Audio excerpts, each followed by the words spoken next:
ஈரோட கூட்டத்துக்கு யார் ஸ்கிரிப்ட் ரைட்டர்னே தெரியல. அவர் எழுதி கொடுத்த ஸ்கிரிப்ட் விஜய்க்கே ஆப்படிச்சிருக்கு.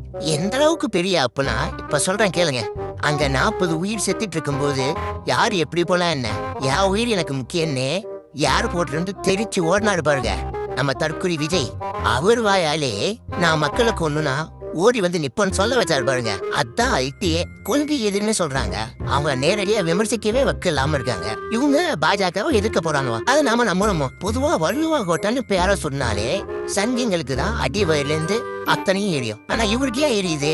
ஏன் எரியுதுன்னா பாக்கி வாங்கினவரே நமக்கு போட்டியா வராரே என்ற ஒரு ஆதங்கம். உங்க கிளாஸ் சொல்றேன். சினிமாவோட அரசியலும் அரசியல்ல சினிமாவும் பண்ணிட்டு இவரை நம்பி ஒரு தற்கொலை கூட்டம் வர சுத்திட்டு இருக்கு. என்ன சொல்றது?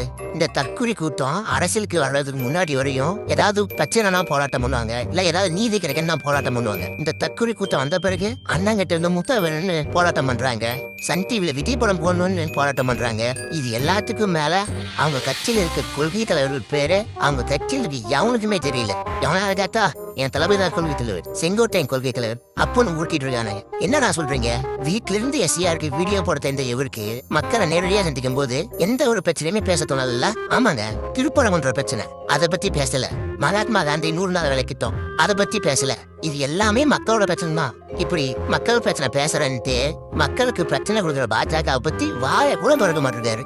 பிரஸ்ஸ நேர்ல சந்திக்க தைரியம் இல்லாத விஜய் அமித்ஷாவோட கேள்விக்கெல்லாம் இவரு இன்டைரக்டா பதில் சொல்லி தான் ஒரு சங்கின்றதை நிரூபிச்சிருக்காரு. இதுக்கு மேல என்ன ஆதாரம் வேணும் இவர் ஒரு சங்கின்றதுக்கு?